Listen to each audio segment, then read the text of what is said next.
Hello friends, तो आज हम फिर से समझने जा रहे हैं कि यदि मैं बार बार कहता हूं कि सब कुछ प्रकृति पर डिपेंड है, सब कुछ माहौल और परिस्थितियों पर डिपेंड है, हम स्वतंत्र नहीं हैं। ये बात मैं बार बार कहता हूं और ये बात मैं क्यों कहता हूं, ये बात मैं तुम्हारे मन और तुम्हारे शरीर के लिए कहता हूं कि तुम्हारा मन या तुम्हारा शरीर स्वतंत्र नहीं है, वो तुम्हारे परिस्थिति और माहौल पर पूर्णतः डिपेंड है। और तुम्हारा अहंकार, ये सभी चीज़ें, जिस माहौल में तुम रह रहे हो, जिस प्रकृति में तुम रह रहे हो, उसी हिसाब से तुम्हारा मन, अहंकार या जो है शरीर बनता चला जाएगा। तो मैं ये बात बार बार कहता हूँ। ये बात काफ़ी मतलब रोचक है, इसको समझना के लिए लोग जो है स्वीकार नहीं कर पाते इसको कि मैं स्वतंत्र ही नहीं हूँ।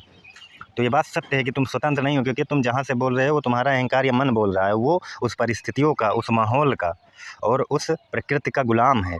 तुम नहीं बोल रहे हो, तुम्हारा माहौल बोल रहा है, तुम्हारी परिस्थितियाँ बोल रही।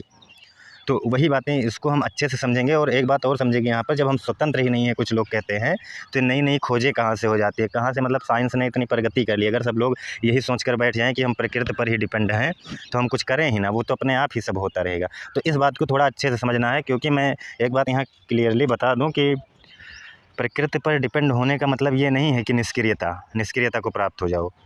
उसका मतलब ये होता है कि प्रकृति पर डिपेंड होने का मतलब निष्क्रियता नहीं होती, बस ये समझ लो यहाँ पर। उसका मतलब ये नहीं कि प्रकृति पर डिपेंड हो गया तो मैं निष्क्रिय हो जाऊँ, मैं कुछ करूँ, है ना।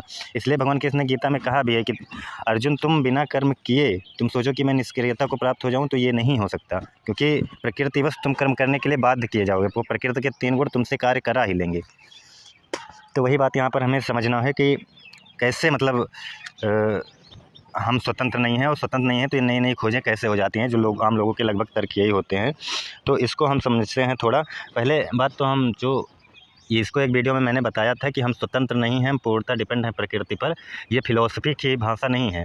इसको मैंने बताया है कि यही बातें जो है सोशियोलॉजी भी करती है, जो न्यूरो साइंस है आज की। वो कहती है कोई भी विचार तुम्हारे मन से जन्म लेते हैं, और मन तुम्हारा उस प्रकृति, उस माहौल का गुलाम होता है। और कोई भी कार्य करने से पहले तुम्हारे मन में वो जो न्यूरॉन्स है अरबों खरबों, वो उसमें इम्पल्सन हो गया होता है, मतलब उसमें कार्य पहले से ही हो गए होते हैं। अब तुम सजगता दिखाओ, चाहे वो करो और ना करो, करोगे वो भी डिपेंड है, पहले से ही तय है, नहीं करोगे वो भी पहले से ही तय है। तो पहले से ही तय होने का मतलब ये नहीं कि भविष्य लिखा जा चुका है। इसका मतलब ये है कि तुम डिपेंड हो पूर्णतः प्रकृति पर, तुम उससे बाहर कुछ नहीं कर सकते, तुम उससे बाहर नहीं कर सकते। तुम प्रकृति में बद्ध हो एकदम से। तुम जिस माहौल में रह रहे हो उसी के अनुसार तुम्हारा थॉट होगा। तुम कितना भी सोचो मैं परे हूँ, परे तो सिर्फ सत्य होता है प्रकृति के। तुम्हारी सोच भी उस माहौल से निकलेगी, तुम्हारी सोच भी उस प्रकृति से निकलेगी, इस बात को समझो। ये कह रही हो, तो ये साइकोलॉजी भी कहती है, न्यूरो साइंस भी, और हमने बताया बायोग्राफी भी यही बातें कहती है। जैसे मस्तिष्क का काम करना, या न्यूरॉन्स का नेटवर्क, हार्मोन और जेनेटिक्स, ये सभी चीज़ें दिखाती हैं कि तुम पूर्णतः डिपेंड हो प्रकृति पर। जैसे मस्तिष्क भी उस तुम्हारे मन के अनुसार कार्य करेगा। और हमने एक वीडियो में बताया है कि मन जो है मस्तिष्क को नियंत्रित करेगा। मस्तिष्क जो है तुम्हारे जो होता है हाइपोथैलेमस या पिट्यूटरी ग्लैंड, ये और ये जो दोनों ग्लैंड है, ये तुम्हारे हार्मोन्स को नियंत्रित करेंगे, और हार्मोन्स तुम्हारे शरीर को नियंत्रित करेगा। तो ऐसे ऐसे देखो तो प्रकृति ही सब कुछ नियंत्रित कर रहा है, प्रकृति और माहौल।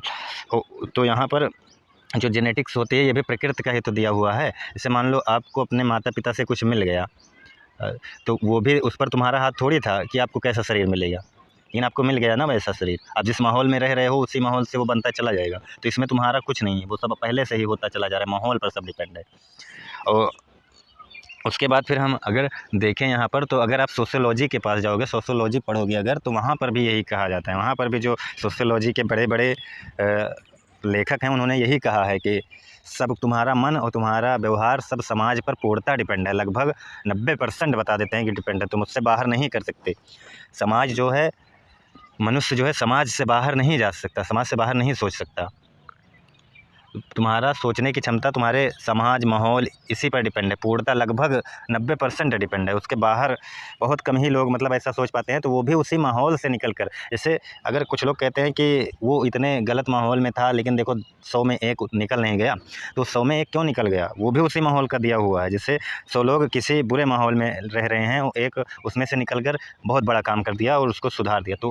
तो वो क्यों ऐसा किया, क्योंकि वही माहौल का वो काम है। उस माहौल ने क्या किया है कि 100 लोगों को इतना दबा दिया है, उसमें से कोई इतना दब गया है कि जैसे किसी भी चीज़ को अगर हम ज़्यादा दबा दें तो विस्फोट कर जाता है। तो वही उसके अंदर वो विस्फोट हुआ, कुछ आगे करने की उसने सोचा, तो उसने कुछ आगे किया माहौल से निकल कर। अब उसमें माहौल से निकल कर मतलब ये नहीं है कि माहौल का उसमें हाथ ही नहीं है, वो माहौल का ही हाथ था। उसने माहौल से आगे सोचा कि ऐसे ही कैसे हो सकता है, लेकिन उसकी सोच भी माहौल से ही आई। तो ये बात यहाँ पर समझना है, और यही बात है फ़िलॉसफ़ी, सोशियोलॉजी, न्यूरो साइंस और जियोग्राफ़ी भी यही कहती है कि तुम्हारा अहंकार सिर्फ़ मान बैठा है, बाकी ऐसा कुछ है नहीं। तो वही बातें, तो हम यहाँ पर देखते हैं कि सब कुछ जो पहले से डिपेंड है, ये सिर्फ फ़िलॉसफ़ी नहीं कहती, ये आज का साइंस भी कह रहा है। मॉडर्न साइंस, न्यूरो साइंस भी यही बात साबित कर रहा है, जो कि फ़िलॉसफ़ी में बहुत पहले ही कह चुकी है ये सभी बातें। तो इसका मतलब अब नई खोजें फिर कैसे होती हैं, इसको अगर हम देखें तो जब हम नई चीज़ें खोजते हैं या नई आइडियाज़ आते हैं, तो यह पूरी तरह से खाली से नहीं आती। इस बात को यहाँ समझना है। तुम सोचते हो खाली से आ जाती है, तो यही तो गलती है। वो भी उसी माहौल की ही उपज है, तुम किस माहौल में रह रहे हो। अब जैसे अगर मैं यहाँ पर एग्ज़ाम्पल दूँ, तो तुम सोचो कि कोई ऐसे मतलब कहीं भी कुछ भी कर रहा है, अपने काम में बिज़ी है, तो क्या वो ऐसा कुछ खोज सकता है जो उसके काम से बिल्कुल अलग हो? वो नहीं खोजेगा। साइंस वाला साइंटिस्ट के लेवल पर जो रह रहा है, जो साइंटिस्टिक मतलब साइंस के माहौल में रह रहा है, जो जैसे इलेक्ट्रीशियन होते हैं या इंजीनियर होते हैं, यही सब लोग क्यों खोजते हैं कुछ ना कुछ नया? क्योंकि वो उसी माहौल में रह रहे होते हैं। तो हमने बताया है कि प्रकृति पर डिपेंड होने का मतलब निष्क्रियता नहीं, इसका मतलब ये हुआ कि आप नई चीज़ें खोज सकते हैं, लेकिन इसको लोग जो है निष्क्रियता समझ लेते हैं। निष्क्रियता नहीं होता इसका मतलब कि आप सब कुछ करके बैठ ही जाओ। हाँ, यही तुम्हारा शरीर डिपेंडेंट है उस पर, तुम्हारा मन डिपेंडेंट है, लेकिन उससे जो नई चीज़ें निकलेंगी तुम्हारे मन और शरीर से, तुम्हारे उस माहौल से, वो चीज़ें जो है निष्क्रियता नहीं है, निष्क्रियता से अलग है। मतलब जैसे हमारे कहने का मतलब है, अगर तुम कुछ नया खोज भी रहे हो, तो भी पुराने की ही उपज होगा। आप किस माहौल में रह रहे हो, इसी की उपज होगी जो नए खोजेंगे। अब जैसे न्यूटन ने मान लो सेब गिरते देखा और वो खोज लिया, मतलब गुरुत्वाकर्षण का नियम, तो क्या मतलब है? कुछ लोग कहेंगे कि ये अचानक उनके अंदर थोड़ी ये आ गया, उससे पहले गैलीलियो थे और केपलर थे, इन लोगों ने नियम दे दिया था। और जो आइंस्टीन थे, उनको इन सब का ज्ञान था अच्छे से। आइंस्टीन को उनके पहले जो था वो इन सब का ज्ञान था आइंस्टीन को, जैसे साइंस वो पढ़े थे और काफ़ी मतलब सब्जेक्ट पढ़े थे, तो ज्ञान था। ऐसे किसी को अचानक नहीं आएगा, वो उसी माहौल में रह रहे हैं, वो सोच रहे हैं उसी के बारे में अपनी मतलब ये होता है, निष्क्रियता नहीं होता, सृजनात्मकता होता है। मतलब आप उसी को ही और सृजन करके अच्छे से बनाते हुए ले जाओ, ये होता है मतलब इसका प्रकृति पर डिपेंड होने का मतलब। उसका मतलब ये नहीं कि आप निष्क्रिय होकर बैठ जाओ कि सब कुछ तो डिपेंड है, मैं कुछ करूँ ही क्यों, मैं फिर कुछ करे हूँ क्यों, जब सब कुछ पहले से ही डिपेंड है। पहले से डिपेंड है का मतलब ये नहीं हो गया। आपका शरीर मन डिपेंड है, इसका मतलब ये हुआ कि आप का शरीर और मन डिपेंड है, आप उससे नई चीज़ें खोज सकते हो। ऐसा नहीं है कि आप निष्क्रिय होकर बैठ जाओ, सृजनात्मकता होती है इसका मतलब। आप जिस माहौल में रह रहे हो उसी अनुसार आप करोगे। जैसे प्रकृति में कोई चीज़ डिपेंड है, तो इसका मतलब ये नहीं कि वो अब ये डिपेंड है तो मैं इससे अलग नहीं हूँ, नहीं। अगर आप दूसरे माहौल में जाकर रहने लगे, जैसे आप पहले फ़िल्म बहुत लोग देख रहे होते हैं, तो फ़िल्मी माहौल में रहते हैं, क्रिकेट एंजॉय करते हैं, इन सब में बिता देते हैं अपना टाइम। लेकिन अगर वो इन सबको छोड़कर साइंटिस्ट माहौल में चले जाएंगे, तो उनका जो है सोचने समझने की क्षमता अलग हो जाएगी, और वो जो है साइंस लेवल पर फिर सोचने लगेंगे। तो ये माहौल का डिपेंड होता है। माहौल तो बदल जाता है ना, कुछ दिन आप अलग माहौल में रहो, बदल जाएगा वो आपका मन।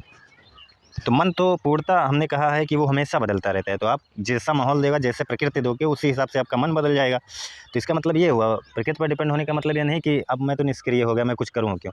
आप जिस माहौल में जाओगे, आज निष्क्रिय माहौल में हो, आज निष्क्रिय रहोगे, कल को सक्रिय माहौल में जाओगे, सक्रिय हो जाओगे। जिस माहौल में आप जाओगे उसी माहौल पर आप डिपेंड हो जाओगे। तो ये होता है प्रकृति पर डिपेंडेंसी का मतलब। लेकिन लोग इसका क्या मतलब निकाल लेते हैं कि मैं कुछ करूँ ही क्यों, मतलब नेगेटिव ही मतलब हर जगह। तो वही बात, जैसे अगर हम एक एग्जांपल लें, जैसे कंप्यूटर में प्रोग्रामिंग या नई कोडिंग का जो है, तो पहले से मौजूद भाषाएं और लॉजिक, उसके बाद फिर नई भाषाएं। देखो पहले जो है कंप्यूटर जब शुरू में बना, तो वो सिर्फ वो भाषा समझता था 0-1 वाली, बाइनरी वाली। उसके बाद फिर उसको और सृजन करते हुए गए, उसको देखो पुराने एल्गोरिदम को नए तरीके से जोड़े, उसके बाद नया प्रोग्राम बनाया। अब देखो एक से एक भाषा आ गई, सी आ गया, C++ आ गया, जावा स्क्रिप्ट, कैटलिन, कौन सी भाषा आ गई है। तो नया विचार इस तरह आता है, वह स्वतंत्र इच्छा से नहीं आता, वह पूर्व निर्धारित प्रकृति और सामाजिक तत्वों का नया अरेंजमेंट है। वो मतलब जो हमारा माहौल है उसका नया अरेंजमेंट है, हम उससे अलग मतलब उसी को और व्यवस्थित ढंग देते हैं। इसका मतलब ये नहीं कि निष्क्रियता को आप प्राप्त हो जाओ, इसका मतलब आप उसी माहौल से ही तो निकलोगे, कुछ भी उसी माहौल से निकलता है। उसके बाद यही वजह है कि कोई भी नया विचार असंभव से संभव की ओर नहीं होता, बल्कि संभावनाओं के भीतर नया संयोजन होता है। इस बात को यहाँ समझना है कि मतलब हम स्वतंत्र नहीं हैं, ये बात तो बिल्कुल सत्य है। हमारा शरीर स्वतंत्र नहीं है, तो स्वतंत्र है नहीं है कि मतलब ये नहीं कि अब हम स्थिर ही हो गए, हमारा भविष्य लिख दिया गया। भविष्य का किसी को नहीं पता है। भविष्य क्या है, इसका मतलब ये थोड़ी है कि भविष्य पहले से ही तय है। भविष्य तो माहौल और परिस्थितियों के अनुसार बदलता रहता है। जैसे आज मैं किसी अच्छे माहौल में रह रहा हूँ तो हमारा भविष्य बदल जाएगा। भविष्य ये मत समझो कि एक स्थिर चीज़ है। भविष्य माहौल और परिस्थितियों के अनुसार बदलता रहता है। और यहाँ एक बात, जैसे हमारी परिस्थिति और माहौल होगा वैसा ही हमारा भविष्य तय होगा, ये बात बिल्कुल सत्य है। और भविष्य का यही सीधा सा मतलब है। भविष्य का कोई अलग मतलब मत निकाल लेना कि भविष्य पहले से ही तय है। वो तुम्हारे माहौल और प्रकृति पर डिपेंड होता है। आप जिस माहौल और प्रकृति में रह रहे हो वही जो है आपका भविष्य होता है। तो मैंने खैर जब एक बार वीडियो बनाया था उस पर इसी पर भविष्य वाले पर, तो उसमें मैंने बताया था कि वहाँ पर सिर्फ आप अपने अहंकार को छोड़ो। उसका मतलब यही है कि तुम्हारा सब कुछ शरीर और मन तुम्हारे माहौल और प्रकृति पर डिपेंड है। वहाँ पर मैंने यही बताया था कि जैसे उसमें मैंने बताया था कि अगर सूरज पर कुछ हो रहा है या चाँद पर कुछ हो रहा है तो पृथ्वी पर उसकी हलचल दिखाई देती है। जैसे ज्वार भाटा आते हैं तो उसका क्या मेरे शरीर पर नहीं इफ़ेक्ट पड़ता होगा? पड़ता ज़रूर होगा, क्योंकि माहौल का इफ़ेक्ट पड़ता है। अब जैसे छोटे लेवल पर देखें तो हम अगर किसी गलत माहौल में रह रहे हैं तो हमें अच्छे आइडियाज़ नहीं आएंगे, लेकिन अगर अच्छे माहौल में रह रहे हैं तो अच्छे आइडियाज़ आएंगे। तो जब यहाँ इतने छोटे में ही जब हमारे ऊपर इफ़ेक्ट पड़ता है तो सूरज चाँद पर जब हलचल होती है तो उससे हमारे शरीर पर तो ज़रूर इफ़ेक्ट पड़ता होगा, ऐसा तो है नहीं कि नहीं पड़ता। तो इन सब से क्या मतलब हम निकाल सकते हैं कि इन सब से मतलब सीधा यही है कि मैं जो है स्वतंत्र नहीं हूँ, मेरा शरीर भी प्रकृति ही है। इसलिए भगवान कृष्ण ने गीता में इसको अपरा प्रकृति कह दिया है। और जो सत्य है, ब्रह्म है, वही सिर्फ स्वतंत्र है और वो जो है प्रकृति से परे है, वही सत्य है। तो इन सब का क्या मतलब हुआ कि माहौल जो है चीज़ें जो पहले से मौजूद थी, जैसे ज्ञान, तकनीक या नियम या संसाधन, और मस्तिष्क उनका नया संयोजन करता है, पुराने आइडियाज़ और इनपुट को जोड़कर नया पैटर्न बनाता है। और जैसे एग्जांपल अगर दें तो न्यूटन का गुरुत्वाकर्षण पहले से मौजूद विचारों का नया अरेंजमेंट है। विचार पहले से ही मौजूद थे और न्यूटन उसी माहौल में रहे थे साइंस लेवल पर। और असली नया यही कारण है कि वही इनपुट लेने वाले दो लोग अलग अलग नया आइडिया निकाल सकते हैं। तो यहाँ पर यही बात है कि अलग माहौल में रहने से इनपुट अलग होंगे, और मतलब सब माहौल का ही वो होता है। तो यहाँ पर ये मत समझना कि यहाँ पे समझना कि जो ये सेब गिरना था ये कोई नया वो नहीं आ गया था। ये असली खोज पहले से मौजूद ज्ञान और अनुभव के संयोजन से हुआ। और मतलब आइडिया अचानक से जैसे दिखा, असल में वो सभी पूरी तैयारी और इनपुट का परिणाम था। सेब गिरने से उसका खोज नहीं हो गया था। न्यूटन जो है पहले से ही उसी माहौल में रहे थे और उनको जो है ज्ञान था इन सभी चीज़ों का। तो जो है ये सभी चीज़ें प्रकृति और माहौल पर डिपेंड होती हैं। आप जिस प्रकृति या माहौल में रह रहे हो उसी अनुसार आपका सोचने का और आपका शरीर बनता चला जाएगा। ये चीज़ें बहुत हद तक सत्य हैं। तो हम स्वतंत्र नहीं हैं, हम प्रकृति और माहौल के गुलाम हैं, ये बात बिल्कुल सत्य है। और नई चीज़ें आने का मतलब निष्क्रियता नहीं कि हम प्रकृति पर डिपेंड है तो निष्क्रिय हो जाए, मतलब नई सृजनात्मकता, हम नए खोज कर सकते हैं, क्योंकि जैसा माहौल वैसे ही हमारी खोज भी होगी। माहौल के अनुसार हम खोज करेंगे, माहौल से हटकर खोज थोड़ी करेंगे। तो हम प्रकृति पर डिपेंड हैं। एक बात और यहाँ समझ लो, तुम कहते हो खुद को कि मैं स्वतंत्र हूँ, तो प्रकृति में जब कुछ भी ऐसा होता है तो तुम्हारे शरीर पर उसका इफेक्ट क्यों पड़ता है जब तुम स्वतंत्र हो? अगर तुम खुद को शरीर या मन मानकर स्वतंत्र कह रहे हो तो प्रकृति में कुछ भी होता है, माहौल में कुछ भी होता है, तो उसका इफेक्ट तुम पर क्यों पड़ता है? जैसे पहली बात तो तुम स्वतंत्र हो नहीं अगर तुम शरीर या मन मान रहे हो, क्योंकि मैंने बताया कि शरीर के हार्मोन एक एज पर सेक्सुअल हार्मोन अपने आप एक्टिव हो जाते हैं, तुम्हें उसका अता पता भी नहीं होता। और तुम कहते हो कि मैं शरीर और मन होने के बाद भी अगर स्वतंत्र हूँ, तो प्रकृति में कोई बीमारी या ऐसा कुछ भी हो तो ऑटोमेटिक सब कुछ होता है। जैसे अगर जैसे कोई आपको कभी कभी देखते होगे कि डरा देता है, अचानक आकर तुम्हारे कान में बोल देगा, और इससे क्या होगी कि तुम चौंक जाओगे अचानक। तो ये सब चीज़ें क्या होती हैं? आप तो उधर देख भी नहीं रहे हो और कैसे चौंक गए अचानक? तो इसका मतलब देखो क्या होता है, शरीर की जो मांसपेशियाँ होती है वो अचानक टेंस हो जाती हैं, और फेफड़े और डायाफ्राम अचानक हवा को तेज़ी से बाहर निकालने लगते हैं। स्वर यंत्र भी ज़ोर से सिकुड़ते हैं। यही सब मिलकर तुम्हारे मुख से बहुत तेज़ आवाज़ निकालते हैं। और यह सब पूरी प्रक्रिया कॉन्शियस कंट्रोल के बाहर होती है। ये सब कॉन्शियस अनकॉन्शियस माइंड यहाँ वो होता है। मस्तिष्क ने तुरंत निर्णय लिया और अलर्ट या डेंजर का, अब वो अपने आप ही सब कुछ कर दिया। खुद को चेताना और दूसरों को चेताना, सुरक्षा प्रक्रिया, ये सब आवाज़ का उद्देश्य होता है यहाँ पर। तो इसका मतलब ये है कि कोई जब तुम्हारे पीछे अगर तुमको अचानक आवाज़ दिया और तुम चौंक गए, तो तुम्हारा इस पर भी पूरा कंट्रोल नहीं है, सब मस्तिष्क खुद ही कर दिया। जब तुम चौंक जाते हो या डर जाते हो, क्यों डर जाते हो, चौंक जाते हो, तुम्हारा माहौल वहाँ पर डिपेंड किया ना। आप किस माहौल में रहकर कौन सी बातें सुन रहे हो, अचानक किसी ने आकर क्या किया, तो आप बिल्कुल भी पूर्णतः डिपेंड हो। आप क्यों चौंक गए, या आप उस माहौल में रह रहे हो तो आपको डर वाली बातों से डर क्यों हो जा रहा है, डर क्यों आ रहा है तुम्हें, या हैप्पी वाली बातों से आप क्यों खुश हो जा रहे हो, मतलब जैसा माहौल मिल रहा है वैसा आप हो जा रहे हो। तो वही बातें, ये सब चीज़ें जो निर्माण होती है, नई नई चीज़ें, ये सभी चीज़ें जो है प्रकृति पर डिपेंड है। आप जैसे माहौल और प्रकृति में रह रहे हो, उसी के अनुसार आप खोज करोगे नई नई चीज़ें। तो प्रकृति का मतलब, प्रकृति पर डिपेंड का मतलब निष्क्रियता नहीं। इसलिए भगवान कृष्ण ने गीता में कहा है कि आप कर्म न करके निष्क्रियता को नहीं प्राप्त हो सकते। प्रकृति के 3 गुण आपसे वो कर्म करवाएंगे, आपके माहौल आपसे वो काम करवाएंगे। अगर आप काम नहीं कर रहे हो, आप सो रहे हो, तो आप उस सोने वाले माहौल में रह रहे हो, इसलिए तुम सो रहे हो। वो आपका तमोगुण का इफेक्ट है। तो वही बात है, प्रकृति के जो 3 गुण, तमोगुण, रजोगुण, सत्वगुण बताए गए हैं, वो यही है कि तुम डिपेंड हो पूर्णतः प्रकृति पर। जैसा माहौल वैसे तुम्हारी वो। तो डिपेंडेंसी का मतलब निष्क्रियता नहीं होती, डिपेंडेंसी का मतलब होता है आप उसी के अनुसार काम करोगे जैसे माहौल में रह रहे हो। अगर आप खोज वाले माहौल में रह रहे हो तो खोज करोगे, लेकिन अब अगर कोई पूछे कि तो नई खोजें कैसे करें, अगर हम यही मान लें कि सब कुछ डिपेंड है, नहीं, इसका मतलब है हुआ कि सब कुछ डिपेंड है का मतलब आप जैसे माहौल में हो वैसे डिपेंड हो। आप खोज वाले माहौल में जाओगे, उधर डिपेंड हो जाओगे, आप नई खोजें करने लगोगे, बस यही है डिपेंड होने का मतलब। इसका मतलब ये नहीं कि आप हमेशा के लिए डिपेंड होगे, जैसा माहौल मिलेगा वैसे, जैसे प्रकृति मिलेगी वैसे आपकी प्रवृत्ति हो जाएगी। तो यहाँ पर हमें यही समझाना था कि सब कुछ पहले से डिपेंड है का मतलब यही हुआ कि जिस माहौल में हो उस माहौल के लिए वो पहले से ही डिपेंड है, और इसका इफेक्ट पूर्ण पड़ता है माहौल और प्रकृति का। तुम स्वतंत्र नहीं हो। तो स्वतंत्र क्या है, अब यहाँ पर समझ लें। स्वतंत्र जो है सत्य है। अगर हम खुद को जान जाएं कि मैं जो है ब्रह्म हूँ, मैं परमात्मा हूँ, मैं सत्य हूँ, तो आप जो है पूर्णतः स्वतंत्र हैं।